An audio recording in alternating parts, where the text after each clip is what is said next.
Hi there, I'm Sifu Slim, and I am the author of Sedentary Nation, a book that tracks physical movement and its relationship to mind, body, and spirit, from the ancient hunter-gatherers through the farmers, industrial age, all the way to the modern couch, desk, and car potatoes. While I was writing that, an orthopedic surgeon mentioned to me that there's a new field in orthopedic medicine called the aging athlete. And he said, for your next book, why don't you write one, because there's none out on that subject. And so that's what I did. And I've been on that topic since 2009. And I completed over 1,700 interviews related to that. And I'm still going. It's a topic that fascinates me. And what happens is the athletes typically, more than 90%, become mostly sedentary, not moving, not doing even recreational or balance type activities. Physical activities, starting the day that they leave their high performance sport. And that affects their mind, body, and spirit, and can often lead them into trouble with addiction and other areas. So a big problem, and I'm trying to help bring awareness to that. And then in my third book was recommended by a parent of child athletes, which is called Raising a Child Athlete, Things You Need to Know. And it's so we can instill in these young people, through their coaching, through their education, through their parents, uncles, and siblings, the idea that movement is fun, it's good for us, and it's a great part of the recreation that we could take with us for the rest of our lives, and hopefully enjoy the aging process and maybe even thrive throughout the aging process. So I'm going to bring in a sports psychologist now, and Natalie Jancosek, from Vienna at the University of Sigmund Freud University in Vienna, who specializes in this field and has also been a highly competitive athlete herself, a figure skater, and coaching people now, and then trying to maintain balance while she educates her students, also coaches athletes, and also has to maintain her proficiency in her field, which is filled with tons of new research all the time. Am I correct in that summation, Natalie? Absolutely. Thank you very much for this opportunity. You're absolutely right on this one. So how do you keep your balance? Well, I don't know. This is a very, very tough question. And this is the one most of my colleagues cannot answer, because you're so deeply connected to your sports. And then once you exit the ice rink or the arena where you are doing the sports, you have to connect to something else. In my case, it is luckily psychology, which I'm very, very passionate about. And perhaps because those two fields are quite different, but possibly compatible, it is a very, very nice balance I found there in this equilibrium. If someone talked to you at a Heutigen, which are these in Austria and Germany, there are these farms where you can go have a meal and enjoy the local produce and any wine and juice that comes off of their farm. If somebody came up to you at a Heutigen and they met you in this aspect, what would you tell them are your areas of expertise? So my areas of expertise are psychological research in the field of sports. So I'm doing research with athletes, with former athletes, and with people who are anyhow involved in sports. And this I'm doing on the base of cultural psychology. So I'm not mostly looking at clinical aspects, although they're often a very important part of these topics, but I'm more looking at the environment, at the social side, at the community, and at the individuals and personalities who are involved in this research.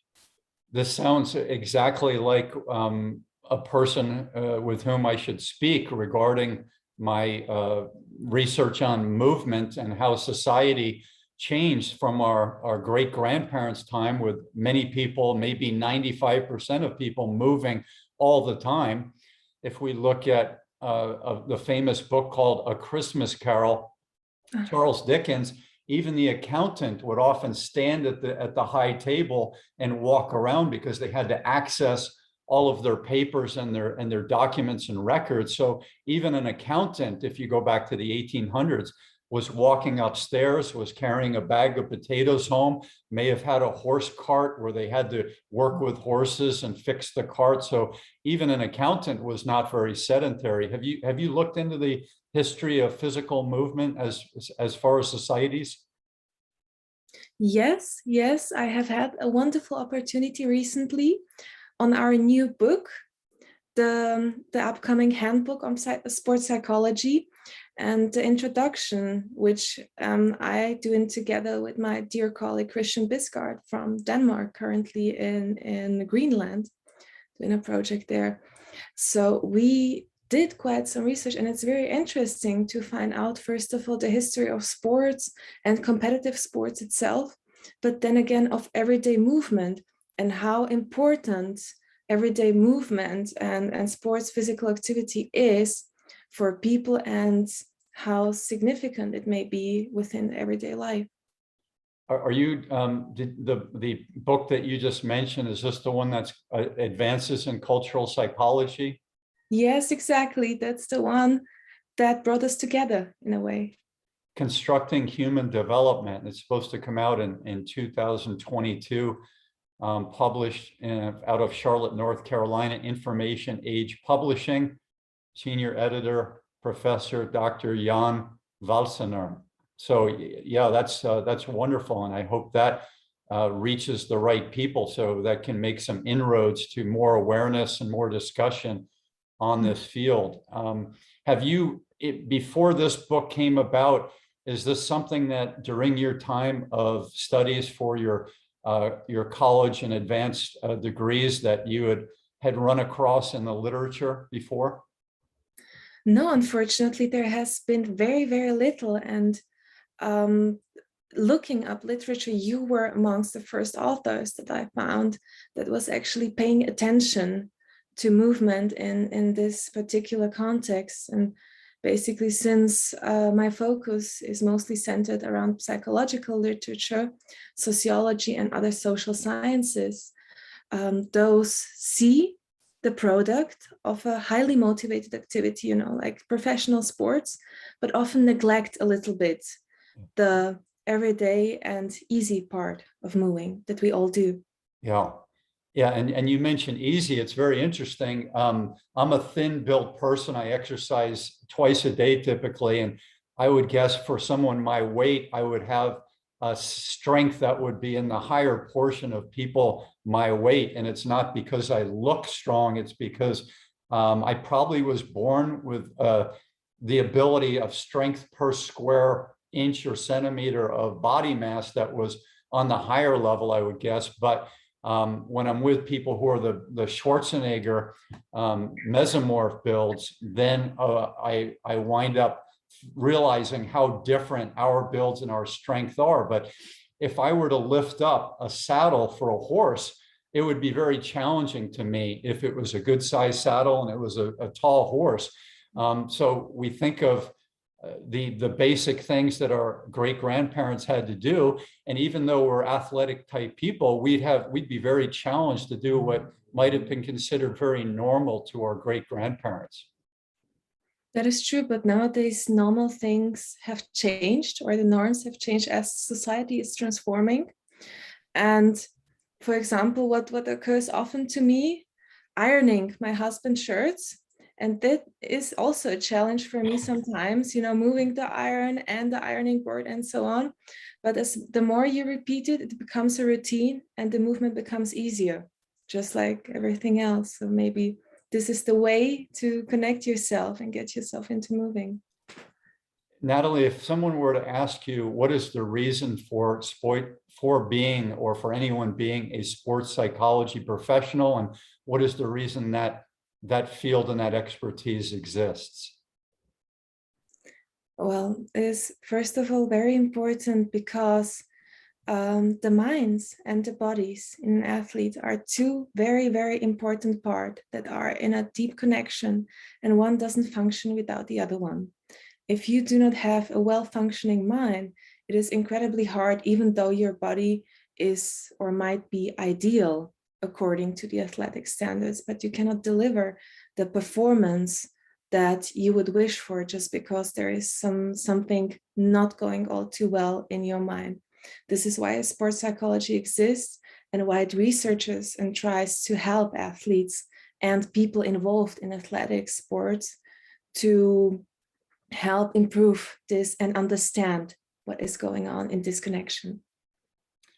A friend of mine who's an athlete, when he was working in a corporate job in America, he wound up getting involved in yoga, and then he did the course to become a certified yoga instructor. And I told him about my book, The Aging Athlete, and the amount of performance and the injury threshold that relates to the high performance. And he summed it up in one sentence, and I'll see if I can remember what he said. He said, the part or the segment of the training that is the pre-competition training, where you're doing incredible amounts of training at that high performance level, is exactly the same point as the highest risk of injury. If you could comment on that, I would love to hear your thoughts, Natalie. Yes, absolutely. At the moment, I'm also preparing my athletes for an important competition, which is going to happen next week. And as you said, we are at a very, very important and intense point of practice. And I understand, as far as you go pushing your bodily limits, you're also pushing your mental limits. And once those two parts aren't working together or aren't in equilibrium, something can go wrong and you can fall or you can injure yourself anyhow else. But we're not just speaking about bodily injuries here. It is also the mind that can be fractured in a certain way by, for example, your physical exhaustion. Once you get exhausted physically, you also get tired mentally. Yeah. And that becomes reflected in what you do.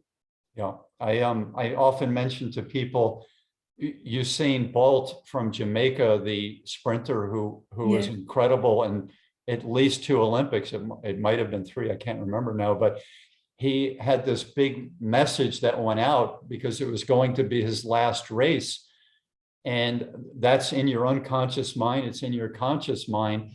And is it possible that that message is creating a new stress somewhere in your body, so that during his last race, he pulled a muscle?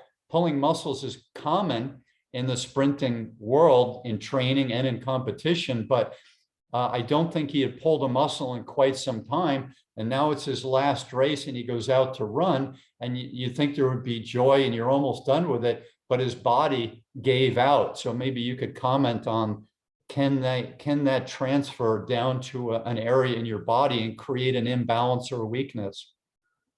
Of course. Well, you have 2 very important moments here. First of all, he was before his last race and he knew he was just about to finish. And this point is just, a breaking point in your life. It is, for example, a similarity could be with parents who know that their child is going to go to university very soon. And there is going to be a breaking point where the child is not going to be at home anymore. But the connection is that strong that it cannot just vanish. Yeah. So he knew he was about to leave something very significant in his life. But one more time, he has set himself a goal to maybe perform well or to carry a message or something. And he really, really wanted to keep that up. So he had put himself under a double stress or a double pressure that then, of course, was reflected in that injury that came from his mind into his body. While you were mentioning that, I started thinking about the pressure when you're not very successful and you're not reaching the goals that you feel will be where you're going to be somewhat satisfied, and you're not making the money and getting the endorsements and getting the accolades from the people around you. You have a stress there. Now you go to Usain Bolt, one of the most famous sprinters in the era of huge money in athletics and promotions. And now he's got the stress from all of his sponsors. He's signed these contracts. If he does well, all of the sponsors are happy. His coaches are happy. He's happy. etc. But if he doesn't do well when you're at the top, even if you have, $30 million or $100 million, like the famous people in the NBA and Tiger Woods, the golfer, you have all this pressure from this performance pressure just to maintain this high echelon of performance that you've been competing in for many years. Yes, it is a social expectancy you're talking about that comes from a lot of places, as you've mentioned, the sponsors, the coaches, but also the spectators that play a very, very important role in the life of famous athletes, because those are the ones coming to see you, and those are the ones making you famous and making you important, together, of course, with your achievement. And you, first of all, if you fail as an athlete, you're disappointing yourself, of course. But then there is the fear to disappoint everybody else, which is often put first in the mind and plays a huge role in the case of competition, especially if it is such a very important and last planned performance. One thing I jotted down before we spoke today is the reason for sports psychology professionals. Part of it is to keep the excessive as balanced as possible. So that's the excessive training, the excessive performance goals, the excessive travel schedule. Try to keep all of that as balanced as possible. Does that correlate with your thinking, Natalie? It does, but you cannot have a nice middle way in this case. You always try, but some athletes, now every athlete is an individual personality, an individual mind, and an individual body. Some respond well to even dense and stressful schedules. Some needed to be more relaxed. There would be a parallel to training. Some prefer training in bulk and long hours, and some prefer short trainings with more breaks and space in between them. Mm-hmm. Both might be in the end doing the same amount of work, but just planned differently. And this is important to customize to each one of the performers or athletes or whomever. I also wrote down rebellion comes with excess. So if the excessive demands of your schedule and your life are too much for you, I'm not saying that all alcohol and the way we consume it is bad, but it's common to use this not just for recreation. It's common to use it as a way to rebel against your daily tasks or your highly demanding lifestyle. And so, a lot of people will talk about the benefits of chocolate, and we know that it has many benefits.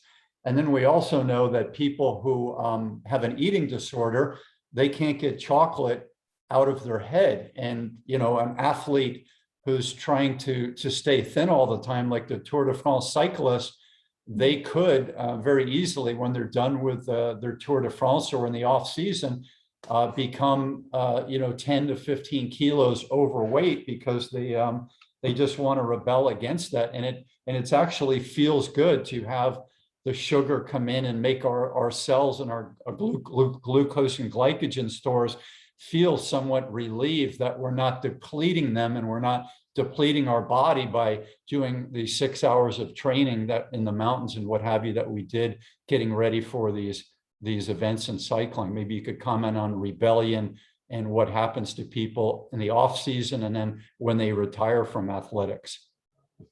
Yes. This is an important topic, especially in figure skating, because your bodily demands are incredibly high, and also the expectations, since this is an aesthetic kind of sport. But what I mostly suggest, and this comes as a coach, do not forbid yourself to do something, because there is where the rebellion comes. If you have in your mind that, okay, this is forbidden and I may never do this, it is something you will want very much, no matter if it's the chocolate, if it's the wine, if it's the alcohol, whatever else it might be, some guilty pleasure you have. And, the pleasure is hidden already in this term. It makes you happy somehow, it stimulates your mind.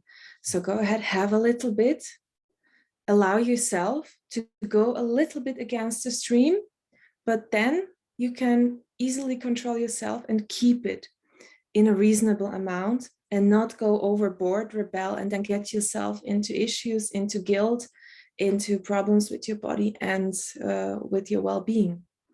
And this is also, as you mentioned, in athletes who retire, because most of professional athletes at some point in their life need to retire because of the highly demands, bodily issues, and so on. And I often see colleagues, especially ladies, coming, very thin the year ago and then stopping to skate and suddenly completely changing in their figure and also in their thinking. And often it makes them happy because they have lived in this very, very restricted mindset.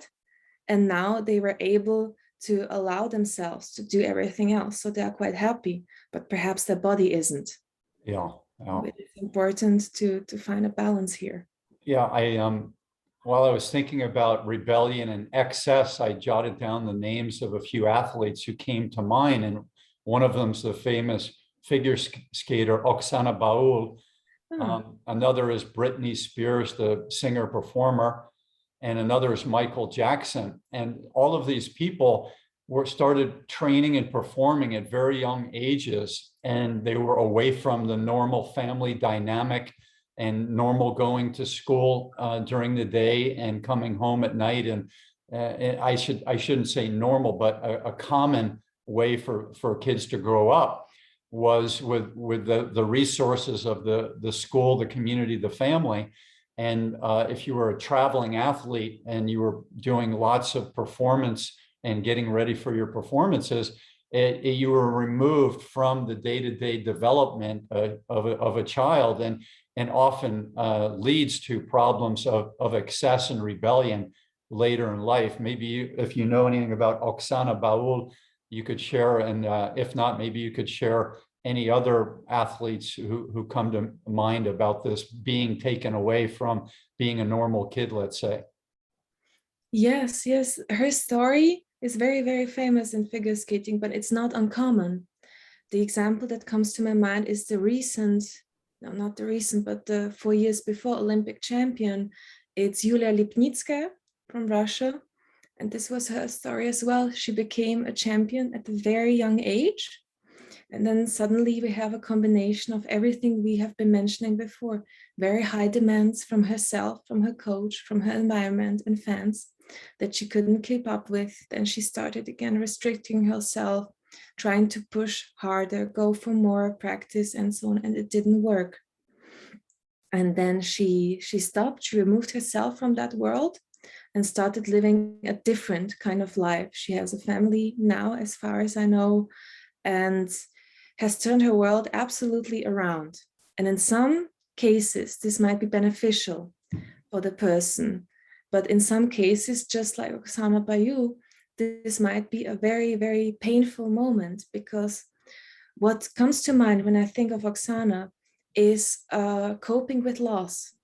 The behavior she has shown after ending her professional career is very similar to what people do, but of course in an amplified level, when they're coping with loss, maybe death in a family or a broken relationship or something like that. And this is very similar to what happens once you end your competitive career. There is a loss of a very significant part of your life that influences everything, your personal life, the way you connect with your family, the way you spend your free time, everything. And you need to adjust. And for some people, this process is really, really difficult. Indeed. Yeah, Oksana got so famous through hard work and talent that she had all of these people around her, her coaches, her attorneys, her marketing people. And then she became like a corporation. Like Tiger Woods became this gigantic corporation, and Lance Armstrong as well. And it's hard for people who come from any background to becoming this person whose business is running 24 hours a day, and they could be photographed by someone's smartphone in a club having too much to drink or doing something crazy. And then all of a sudden that comes out. It happened to Michael Phelps with the marijuana pipe. And these things can bring somebody way up and then they can slam them way down. And then all of a sudden, like Lance Armstrong and Michael Phelps, they lose many of their sponsors, if not all of their sponsors, because it's in their contract. And now they feel like they don't have a future. They did 20 years of hard work or more.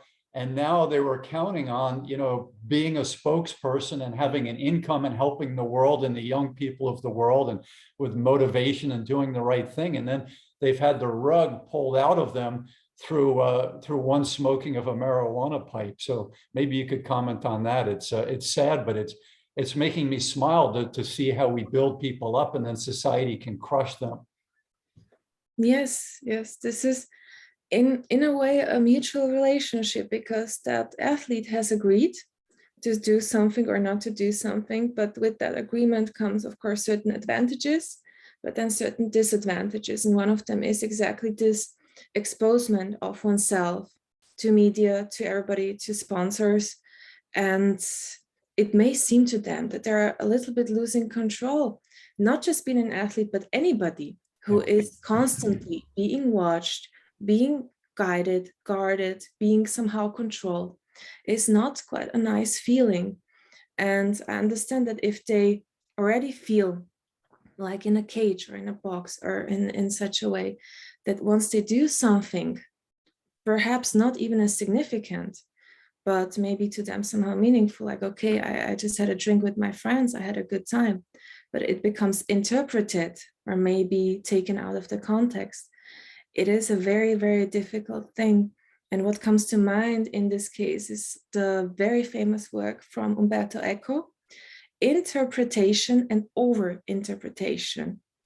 And this is a very, very crucial thing when thinking about athletes and what they do, because sometimes, okay, you see, let's say a highly performing athlete, a swimmer. I had a colleague who was a swimmer, and she found a picture of herself online eating a bar of chocolates and having some other food on the table.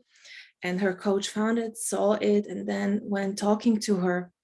But actually the context was very different. So having the opportunity to have a voice and to say what is actually happening there is important, often taken away. So perhaps it's not the situation itself, but just the minor significance the person, the athlete as a person, get in this context is the issue. I brought along a few aids today, and one of them are tennis balls. So I also have a foam roller, which are not very expensive, but in terms of travel, which I do a lot of, this I can't take with me, it's too big. And this I can take, maybe 12 tennis balls with me, and I don't use them to play tennis. I buy other tennis balls that are new, but I use these for tennis ball rolling, as in foam rolling.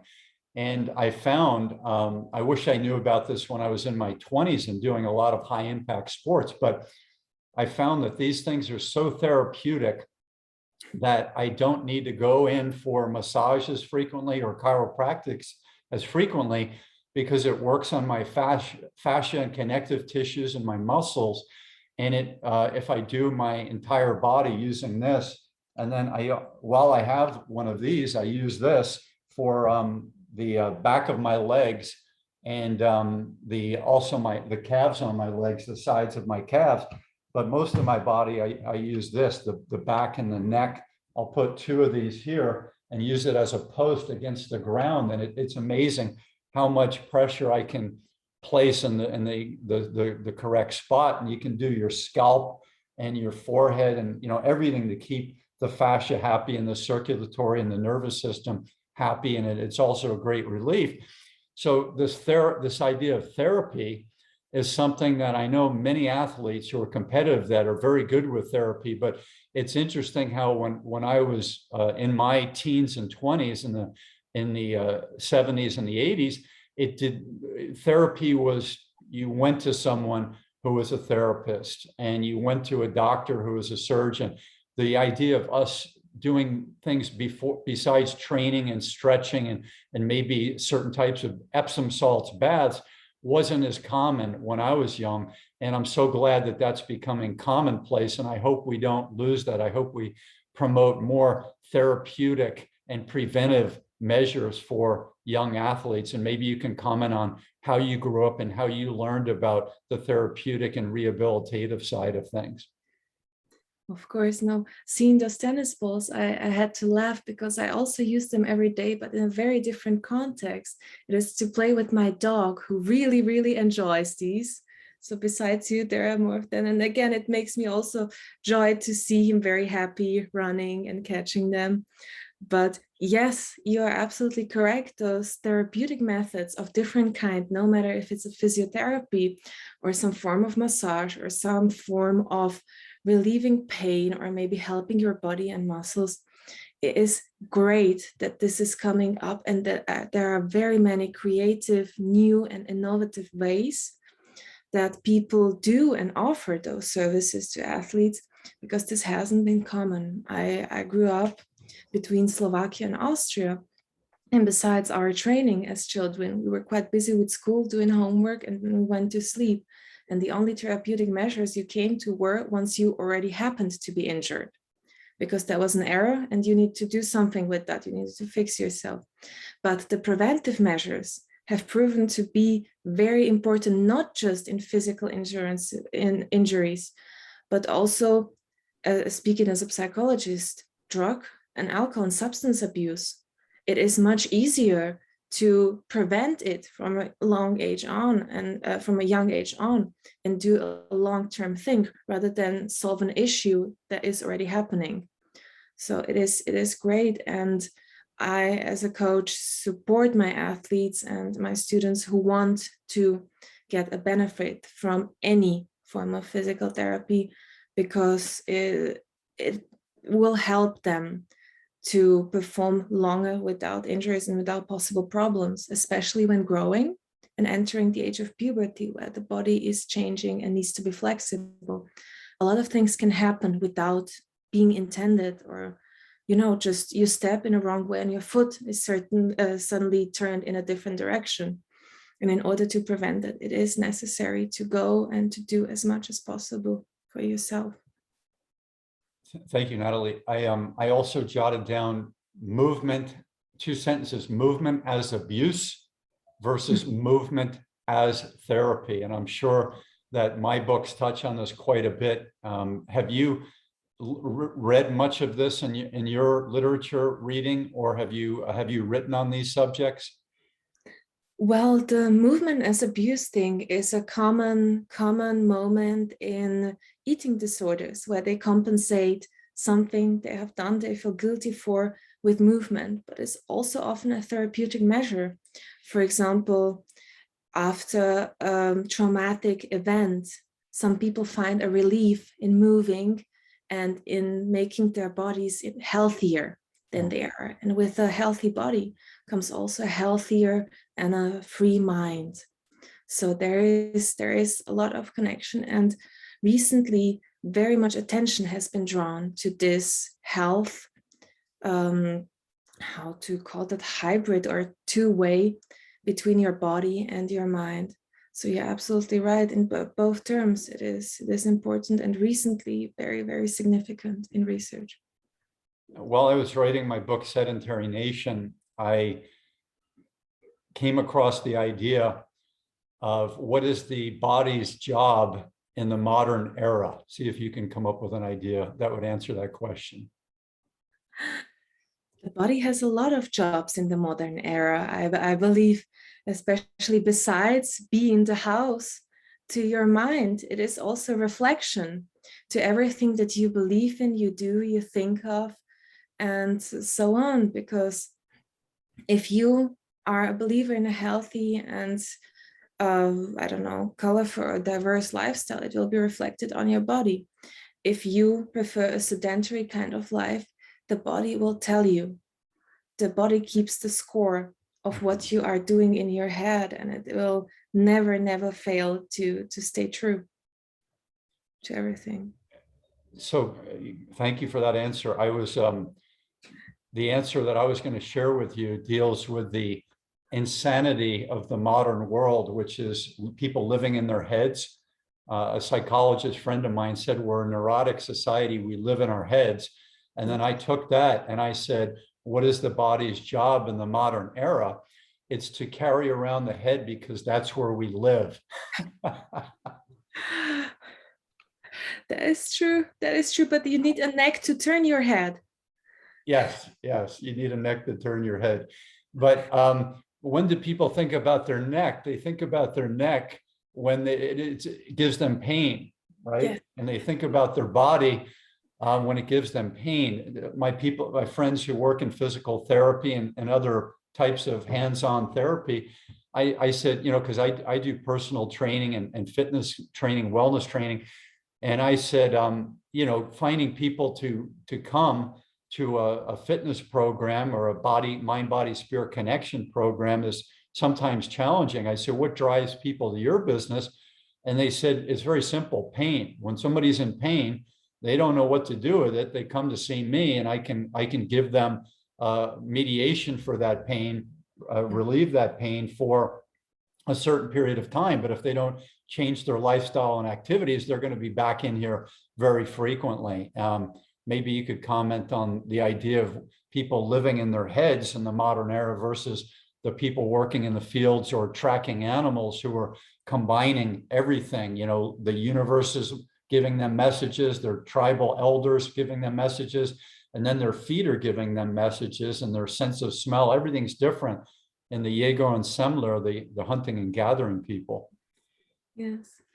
Now, this is a very, very interesting, but in my point of view, important approach, because you're absolutely right. We are living in our head, and the body is a direct reflection of what is happening in your head. So if there is a pain, people get aware of, okay, there is a body attached to my mind and to my head. But I believe it's very important to be aware of the body, even if it's functioning well, not just knowing what is doing or causing you the problem, but the other way around, understanding what is making you healthy, what is helping you, keeping up the good feeling you have currently about yourself, your health, and your body.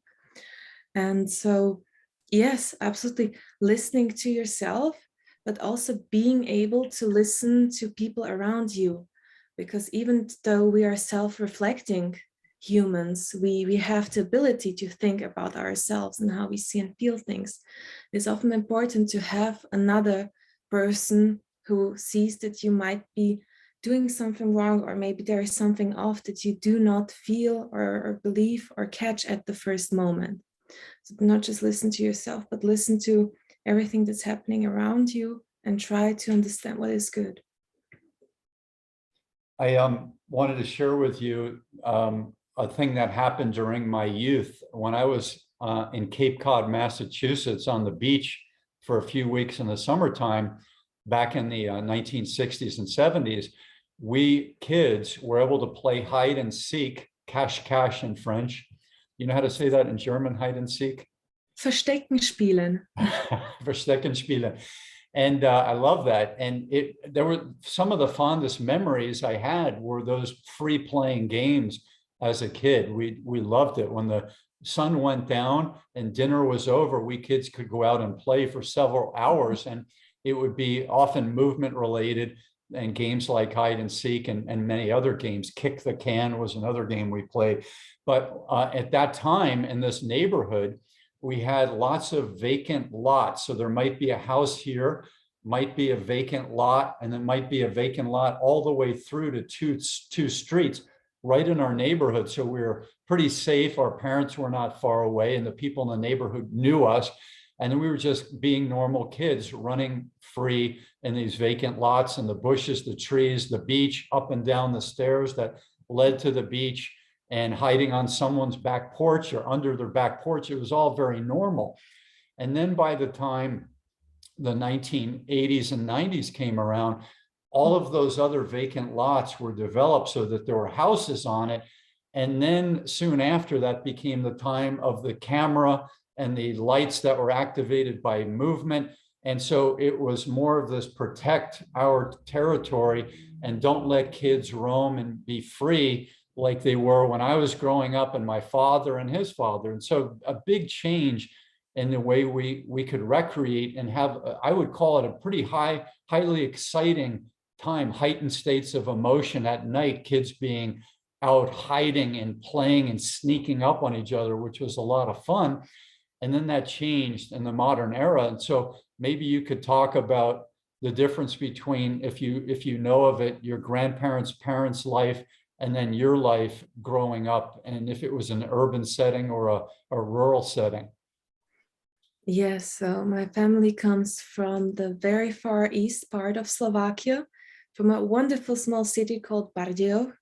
I suggest you visit. It's a UNESCO heritage nowadays. So it's very, very beautiful, but very remote and not close to any large city in the surrounding. So they had this kind of safety and this kind of environment you were describing.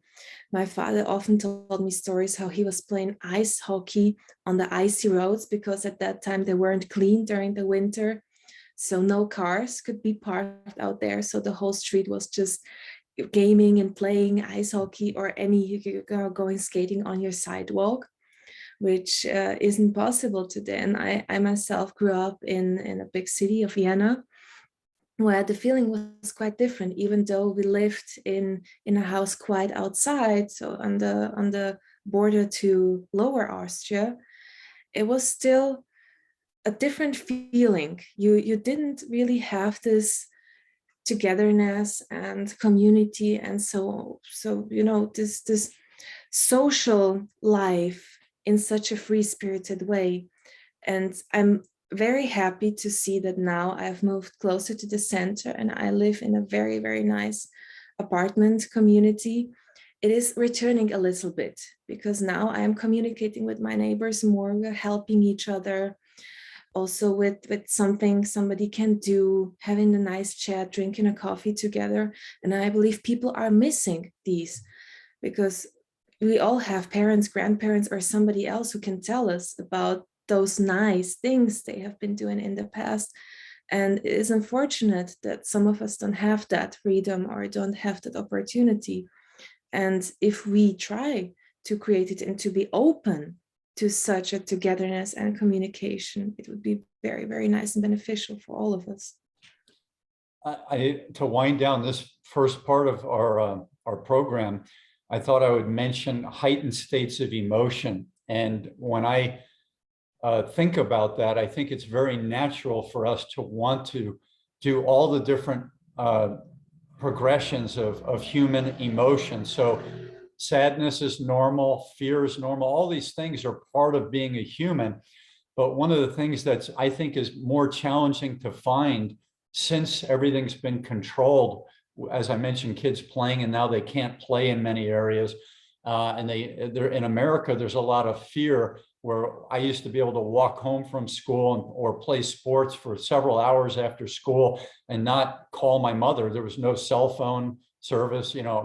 She just knew we'd be home at a certain, within a certain range of time.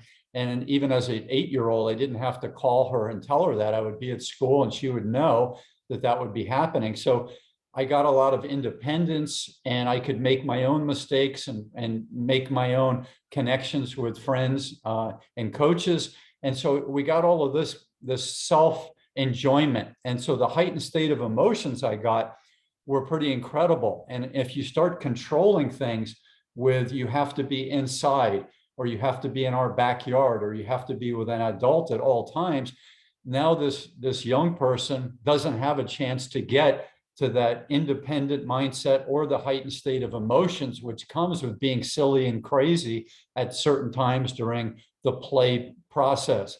And so what I've done as an adult is I've come up with different ways to be a kid and have that heightened state of emotion. So one is, as simple as going hiking at night. You put the headlamp on, you put the light on, you're out on your bike, you've got your bike light, and you're on a bike trail, and you could do it at night. And if you're with 2 people or 3 or 4, there's more safety and oftentimes more fun.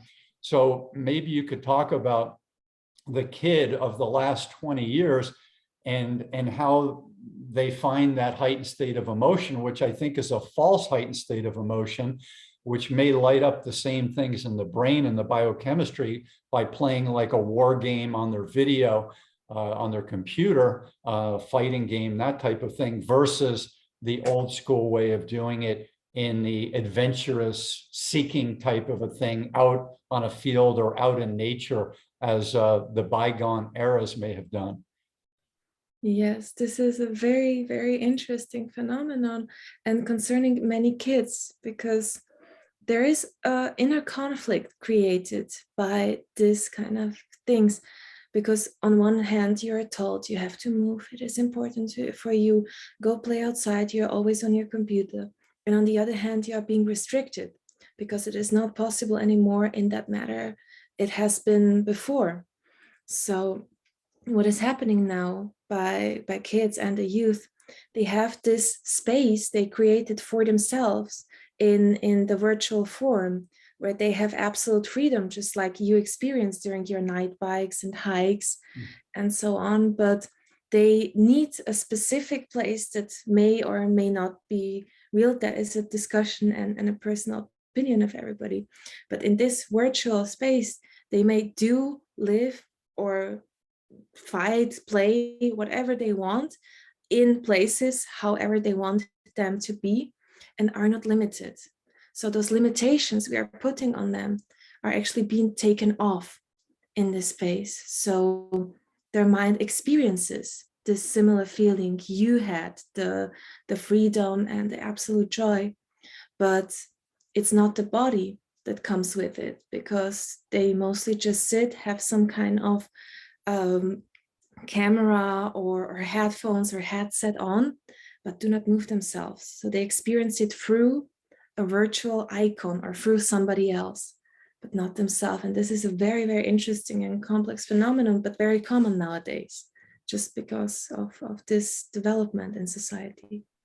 So if you go from a kid and you're perceiving freedom as being on the computer or being on a game like an Xbox type of a game, you could go right into being an adult at age 23 in a computer job where you're thinking, hey, that was my enjoyment when I was 12 years old. That must still be my enjoyment now. And you could become sedentary for the rest of your life, never throwing a frisbee, never doing any ice skating, never chopping any wood or moving the wood into the house, and think that you are normal because it was normal when you were 12 to be on that computer. And that to me is a tragedy of the modern lifestyle.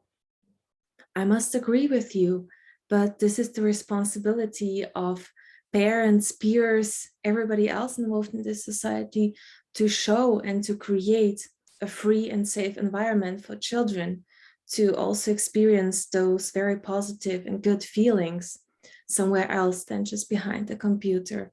And if we reduce it in that way, yes, they will have a very positive relations to computers, which will stay then further into their life, but maybe the relationship to moving and to doing something active will not have the opportunity to develop, which then becomes a large pity for everything. So the computer and the Xbox type games, they do light up things in the biochemistry, but perhaps it would be non-enduring. Like if we go out and we utilize our organic human body with all the different responses it has, and then we get the payoff if we've done something that was an endurance sport or a highly challenging sport, or we've opened up our body in a way that we needed to, that has an enduring wellness benefit and good feeling benefit that the computer games and the Xbox types games don't have. Would you agree with that, Natalie? Absolutely, especially physical movement itself also triggers a lot of hormonal and endorphin production that makes you feel a very, very good way. And then this very positive relationship to movement is established. And the positive and good feeling about computers is just the very, very classic thing.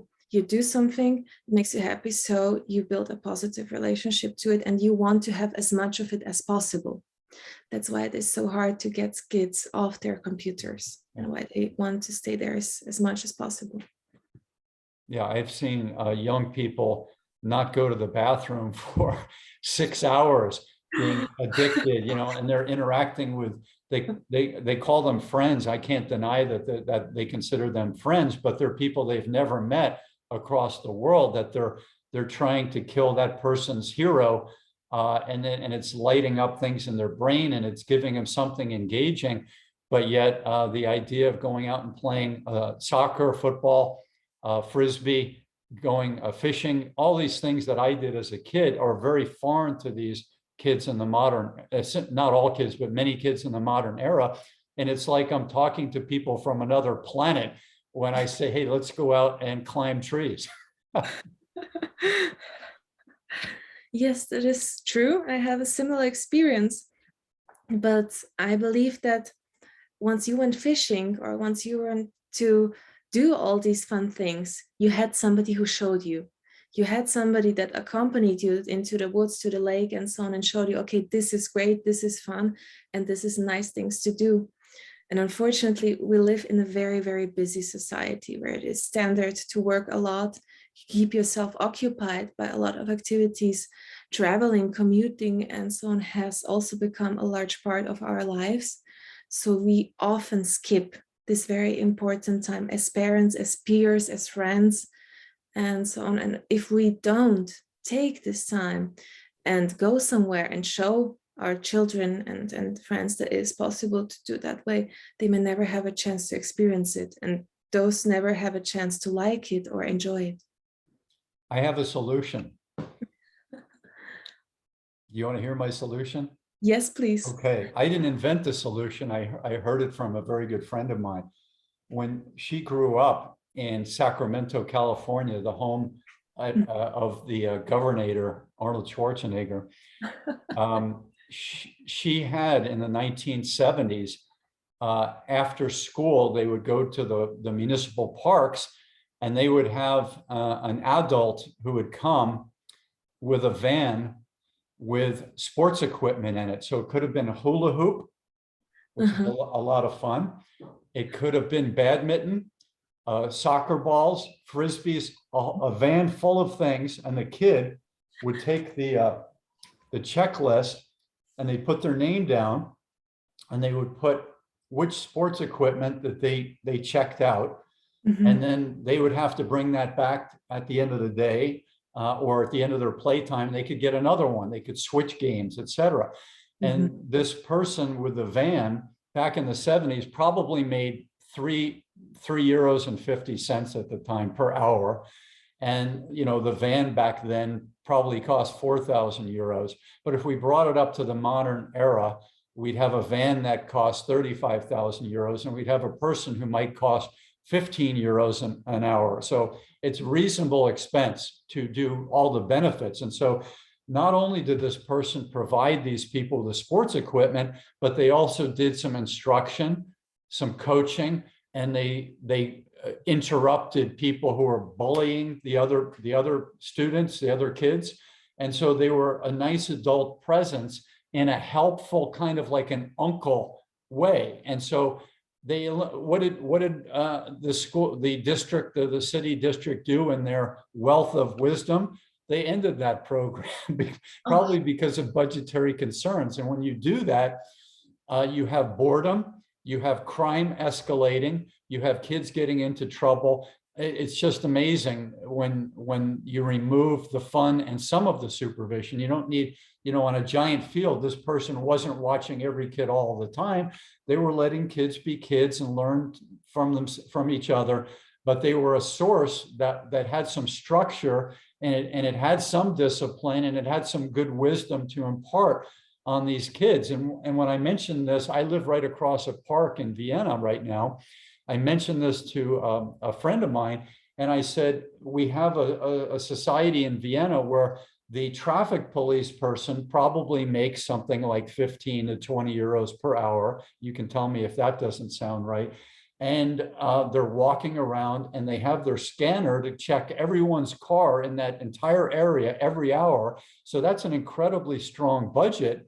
But we have people going out to clean the park every morning. There's a crew of 2 or 3 people that go out and clean it, but yet we don't have the budget or the planning to take these play toys and sports equipment out and do a little bit of coaching and instruction, because perhaps they consider that too expensive. To me, this is a big problem with the way we think. Yes, I believe that you're absolutely correct on this one. But especially in Austria, in a country where most of the fire departments in smaller towns are voluntarily. You have voluntary firemen, and also you have voluntarily 911, how do you call these? Emergency response. Yes, emergency responders and so on. So I don't understand, if we can voluntarily keep our society out of danger, Yeah. why cannot we do the same thing with our health and with our movement? Yeah. First of all, yes, the budget is missing, but then again, the will, because if somebody would really want to, they would do so. And this is where we need to start from. Yeah, I mean, besides the fact that there could be paid people doing that with, that have some background in let's say athletics and coaching and doing the right thing and have good backgrounds, no criminal and child molestation, all that kind of thing. But there are a lot of people who aren't working right now, or only working part-time, or in their 70s or 80s, they're Rentner, retired people, and they would probably like to come out once a week or 5 times a week, depending on their schedule, and be that person that takes that sports equipment, and it gives them something to do, and they feel good imparting their wisdom and their instruction and safety onto the younger people. I mean, that's how societies have lived for millions of years. Why in the modern era do we separate everyone and we say, you're now retired, go home to your apartment or your house, and life is up to you now. You're not part of the community anymore. You're not part of a job anymore. So just take your dog for a walk once or twice a day and read your newspaper and stay out of society. To me, there's a big disconnect between the different phases of life and how we interact and how useful we can be towards each other. Yes, absolutely. Especially as you're mentioning retirement, this is the case to many people. And I know myself, retired lady who started reading to children, going to kindergartens and to elementary schools and having reading time with them. And then there is also an organization here in Austria that provides grandmothers for rent and grandfathers for rent. So if you have children at home who unfortunately do not have a grandparent, somebody may come and spend time with them and give them this feeling of having a grandparent, and telling them stories, experiences, and so on. And yes, I see that those retired people are at home, or unemployed people, or people who stay out of the working sphere for whatever reason. They might like to do that, and it's the opportunity that's missing. So I see the same way you do. Is your university a for-profit university, Sigmund Freud? Yes, it is a private one. A private for-profit university. Are they connected to a non-profit organization? See, this is a very good question. I would have to check that out for you. They might be. I think they are, actually, because our ordination, the psychotherapy and psychological diagnostics one, is also offering nonprofit services to refugees and people who do not have an income to pay for their for help within their mental health. So they might be connected to something, but I do not know for sure.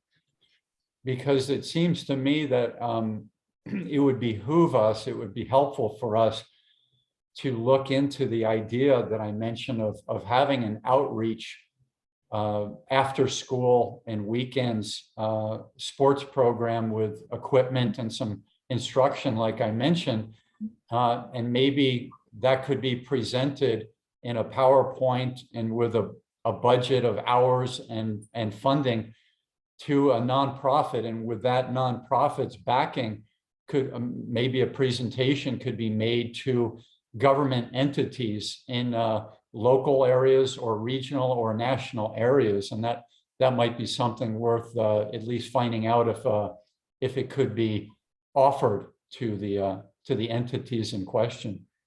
Absolutely, absolutely, yes. Nothing wrong with an action step, right, Natalie? No, no, absolutely not.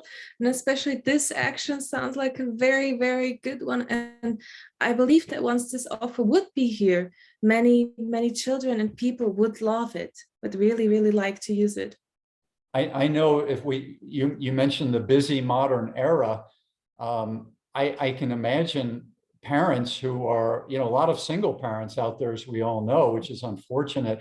But, the parents oftentimes don't have the time to do that after school activity, the energy, and they may not have the skills to interact with many kids at the same time, or to teach a sports thing that they're unfamiliar with. Some people just didn't grow up with the interest or the capacity to have been taught, the opportunity to have been taught of, how to play tennis or how to play badminton, or even how to do hopscotch, that hopscotch yes, thing. I know.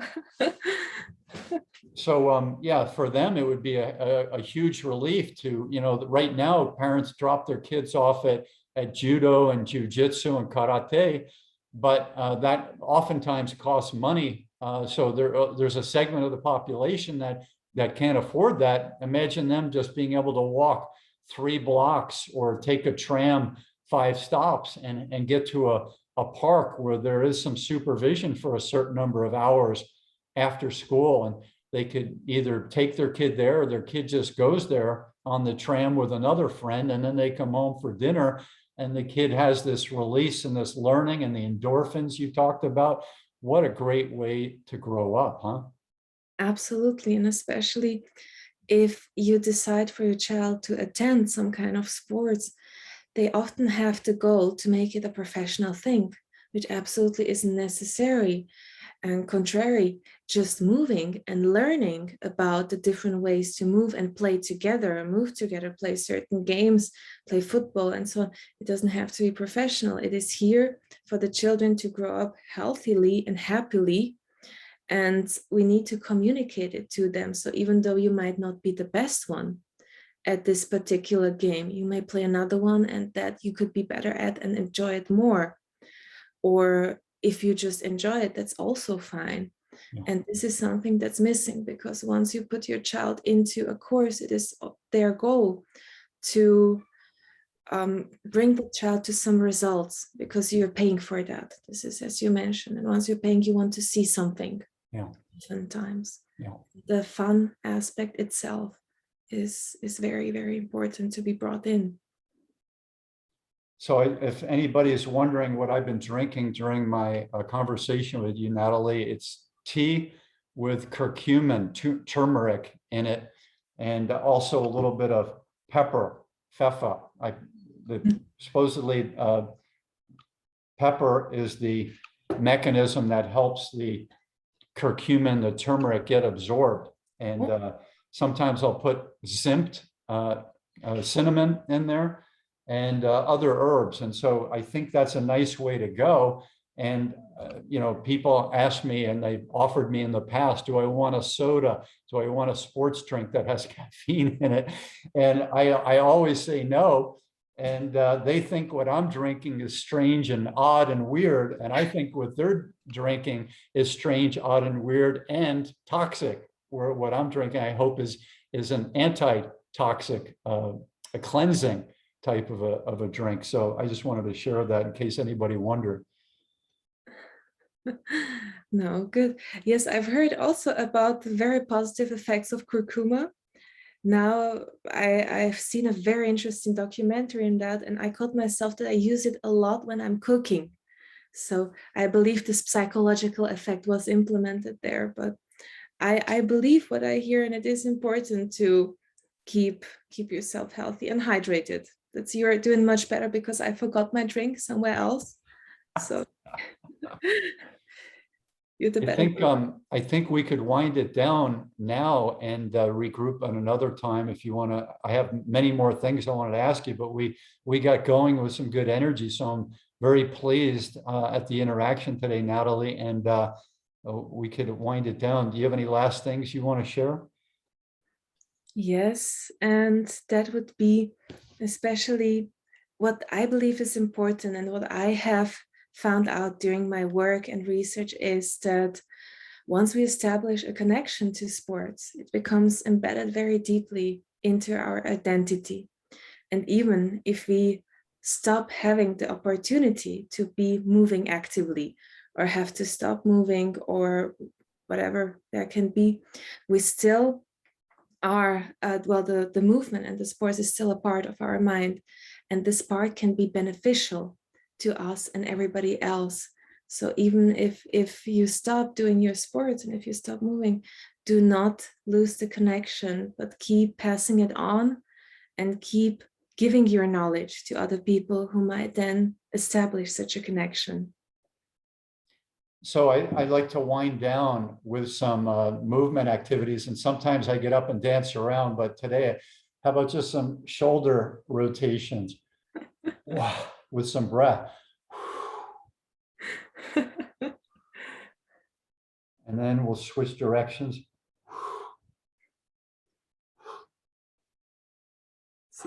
You mentioned the pain in my neck. This is very good. I slept in an incorrect manner last night, probably. So this is great that we're taking some time for that. I just got a little click because I'm 58 years old and I didn't have clicks when I was your age, but that's one of the benefits of being older. You get to hear your body, not just feel it. I have clicks. I'm in my 20s and I click I click more than I should, unfortunately. Did you do any double axles or triple axles in your skating? I did at a very young age, but then I switched to ice dancing. So I started with my double axles and I found partners, and then I started all my twizzles and lifts and spins. Ooh. Yes, so this was the way to go for me. I was going to show you the chiropractors. They have a device that has a strong rope with foam around it, and they give you traction here. And so what I did is I just, without putting my fingers interlocked, I put one over the other, and you just crush your fingers with the back of your head like that, and that gives you traction. It extends your spine. It does. And I do about 5 or 6 with one hand, and then I switch the hands one over the other. Okay. And then I pull, chiropractic pull, and then I switch hands and pull the other way.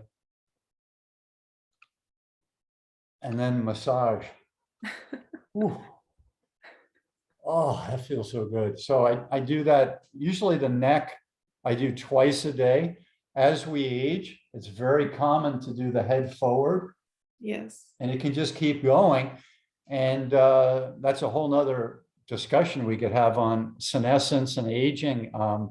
But I say, by the time you're my age, you should have gotten very good at taking care of your body. But it's interesting that in the society, we tend not to get better at taking care of society. We tend to take more drugs and have more surgeries and not do the things that we've learned are good for. It's another discussion, but we'll have to do that one in the future. Absolutely, yes.